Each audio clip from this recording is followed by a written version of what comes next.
So you find me here for the word for the week today, up on a particular patch of land where there's something very unusual going on in this dry season. We've had a dry season. It's just been raining for a day or two, not a lot, sporadic. But you can see, well, you might be able to see, that the deeper rooted grasses and weeds, like that bit of bracken there, which go further down, actually thriving quite well. But the grasses above are really not.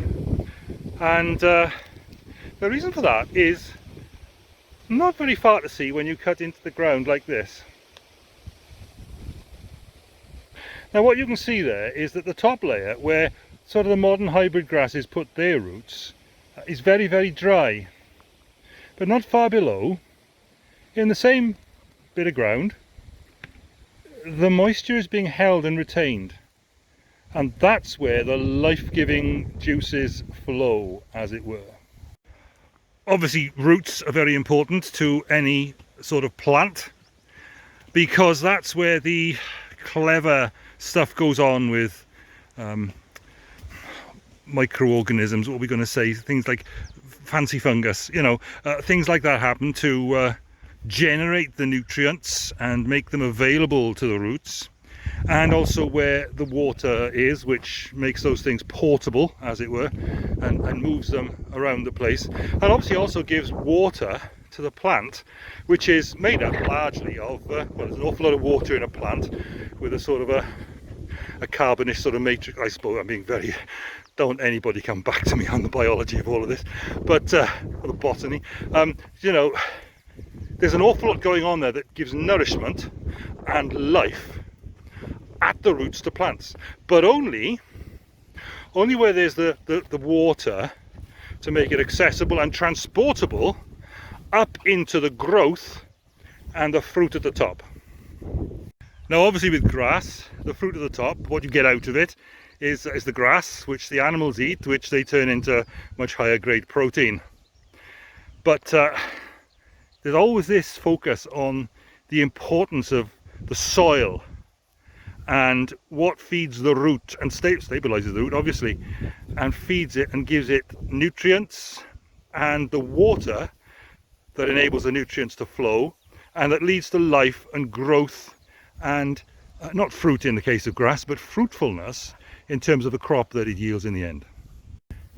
And you can see from what I've shown you with the soil back there now today, the importance of deep roots is very, very great indeed. Not just for stability, but for nutrients, for moisture, which give life, and for growth. Now of course, life is full of tough stuff, like walking up this hill and running me out of breath. I was watching a little video by a friend of mine recently on what he calls PTSD, post-traumatic stress disorder. In many people's case, of course, it's not a disorder, it's perfectly natural given what they've been dealing with. And he was highlighting the difference between people who obviously have trauma and it leads to disorder, and something he was calling post-traumatic growth. Post-traumatic growth. Because for many people, their experience of trauma leads to development of life, appreciation of the good things that you can see around you, the beauty of creation, the beauty of relationships between other people and perhaps with yourself. Post-traumatic stress, post-traumatic growth. And of course, it stops short of that for most of us, but there's still that experience of the hardship and difficulty of life, and the question as to whether that's going to lead to fruitfulness, increased fruitfulness and growth, or whether it's going to lead to, sadly, to distress, to disorder, to brokenness, further brokenness. And we can't be trite about any of these things, but we can say there are certain features that lead to the growth of the individual, just as there are with the growth of grass, and fruitfulness that can, doesn't always, can arise out of a context of trouble. Now, keen followers of Word for the Week will realise I've been talking a bit recently about the amount of drought that's been going on here. And, well, there's a lesson I wanted to show you, really, on this whole subject from this tree here, really. You see this tree? This big old oak. See it going up there to that big old canopy? That's a big old tree. One day there'll be a crash when that boy comes down.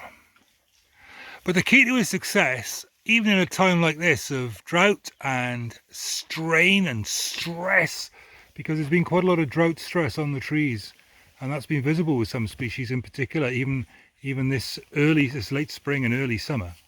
The key to his success lies just across the fence here and down in that ditch, because down there, and you can see it's affected by the drought, although you may have just heard a dog splashing around in some of the water that's left down there, is that he is planted by a watercourse, and one of the dogs is just going in there to splash about a bit and demonstrate the principle for you. How cooperative. Now while I'm out here in the fading light, getting eaten alive by various flying insects, the biodiversity is a bit aggressive tonight, it puts us in the mind, that oak tree, of something that the prophet Jeremiah had on his mind 600-700 years before Christ. He says this, he says, "Blessed is the one who trusts in the Lord, whose confidence," that's an important word, confidence is in him. Blessed is the one who trusts in the Lord, whose confidence is in him. They'll be like a tree planted by the water. Hello, there's one over there. That sends out its roots by the stream. Yep. It does not fear when heat comes. Oh, been having that. Its leaves are always green. Well, look behind me. It does not fear when heat comes. Its leaves are always green. It has no worries in a year of drought, and never fails to bear fruit. Never fails to bear fruit.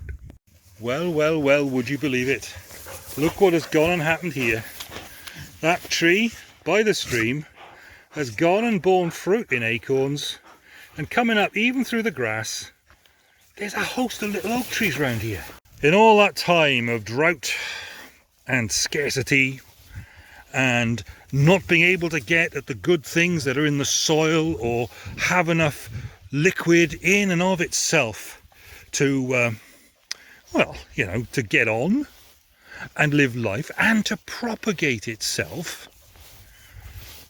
well, the one that's got its roots in deep by the stream, by the source of all those good things, never fails to bear fruit, says Jeremiah.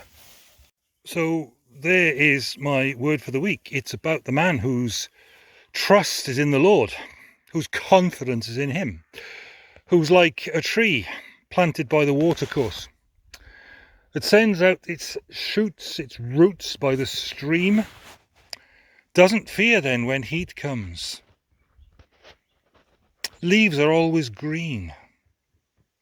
Has no worries in a time of drought. And never fails to bear fruit. May that be your experience. May it be mine this week. That is my word for the week. God bless you.